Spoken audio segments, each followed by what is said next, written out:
Hello everyone. आज हम बात करेंगे विलियम शेक्सपियर की बहुत इंपॉर्टेंट ट्रेजेडी, फोर ट्रेजेडीज में से एक किंग लियर की।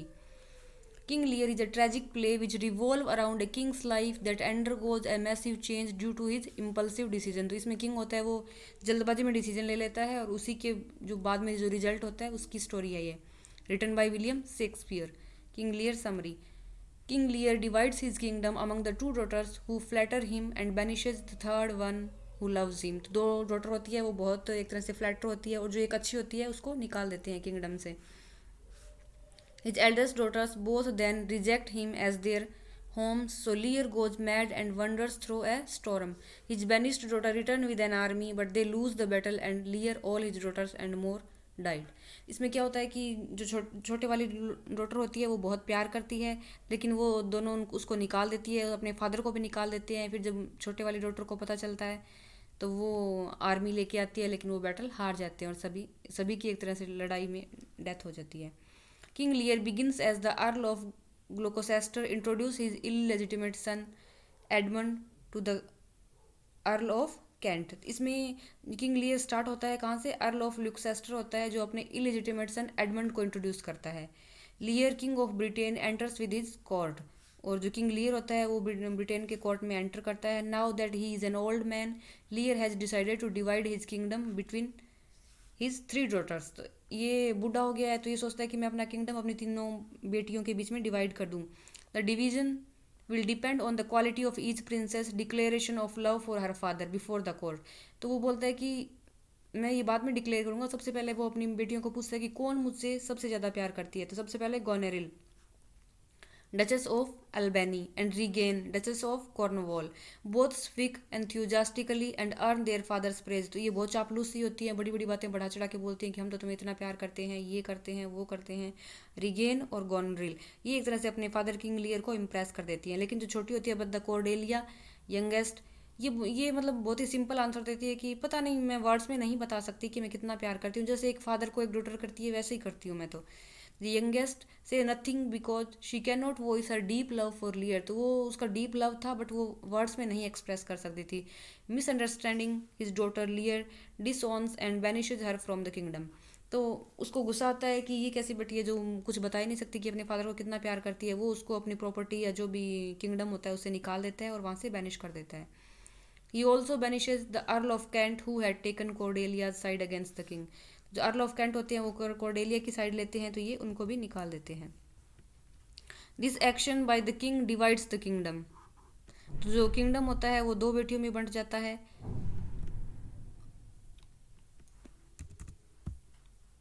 जो रिगेन और गोनरिल होता है उनमें Cordelia shooter the duke of burgundy, Cordelia की जिसे शादी होने वाली थी the duke of burgundy rejects, वो उसको रिजेक्ट कर देता है क्योंकि अब तो उसके पास कुछ नहीं बचा।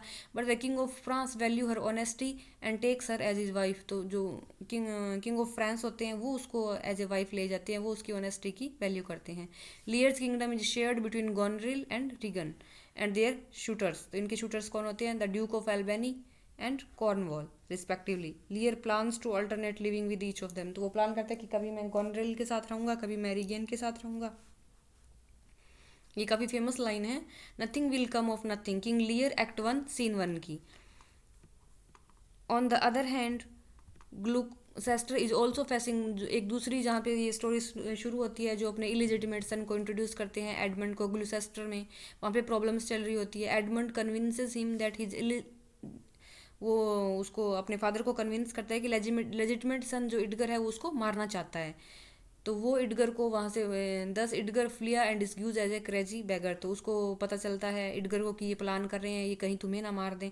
तो वहाँ से भाग जाता है और एक क्रेजी बैगर बन जाता है, डिस्क्यूज हो जाता है, कपड़े पहन लेता है क्रेजी बैगर का। After the division by Lear both the daughters start treating him badly. तो उसको तब उनको तब किंगडम मिल गया तो वो अपने फादर को बहुत बैडली ट्रीट करना शुरू कर देती हैं।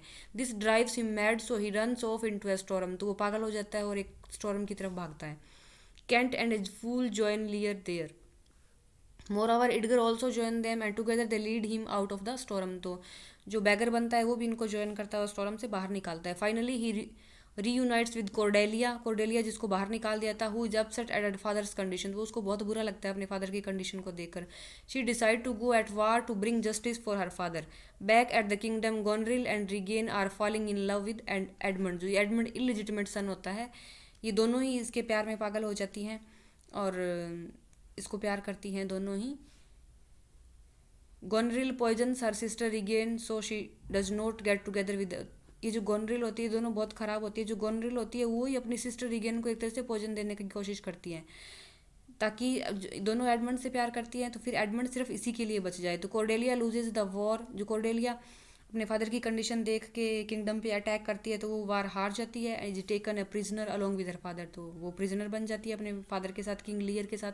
Edmund conspires to have her killed, और एडमायर कॉन्स्पिरेसी करता है उसको मारने की। Further Edmund fights a duel with Edgar, Edmund और इडगर जो लेजिटिमेट सन और इलेजिटिमेट सन होते हैं उन दोनों में लड़ाई होती है। He kills Edgar in the duel, और उसको जो क्रेजी बैगर बनता है उसको मार देते हैं। On the other hand Goneril kills herself due to the guilt of killing her sister, तो वो उसको पॉइजन दे देती है, उसके गिल्ट से ये खुद को मार लेती है कि एक तरह से कितनी बुरी बन गई, पहले फादर को निकाल दिया अब सिस्टर को भी मार दिया। They execute Cordelia for treason and thus king Lear also die out of grief at her death, तो इसको मार देते हैं कॉर्डेलिया को, तो इसी के ग्रीफ की वजह से किंग लियर भी मर जाता है। So we see how Lear becomes a tragic hero. Conclusion of King Lear summary. King Lear tells us a great deal about flawed relationship we have with our parents. In addition, it also throw light on the personal greed of human and the extent to which one is willing to go for it. तो ये characters हैं, ये King Lear है, इसकी 3 बेटियां हैं, गोनरिल, regain और Cordelia. ये दोनों बहुत ख़राब होती हैं, गोनरिल और रिगेन। कॉर्डेलिया बहुत अच्छी होती है। ये किंग ऑफ फ्रांस के साथ शादी कर लेती हैं और इनके जो शूटर्स होते हैं वो होते हैं ड्यूक ऑफ कॉर्नवॉल और ड्यूक ऑफ अल्बेनी। ये कुछ इंपॉर्टेंट क्योट्स हैं किंग लियर के जो काफ़ी बार एग्जाम में पूछे जाते हैं। Nothing will come of nothing speak again, King act 1 scene 1 का आप इनका स्क्रीनशॉट ले लीजिए, इससे याद रहेगा। Love is not love when it is mingled with regards that stand aloof from the entire point, France act 1 scene 1। तो ये सारे स्क्रीनशॉट ले लीजिए, कभी कभी आप इनको एक बार बस देख लीजिए, उससे याद रह जाएगा। किंग लियर की समरी इंपॉर्टेंट, इसके कैरेक्टर क्योट्स सब हो गए। अगर आपको वीडियो अच्छा लगे तो please like and subscribe the channel. Thank you for watching.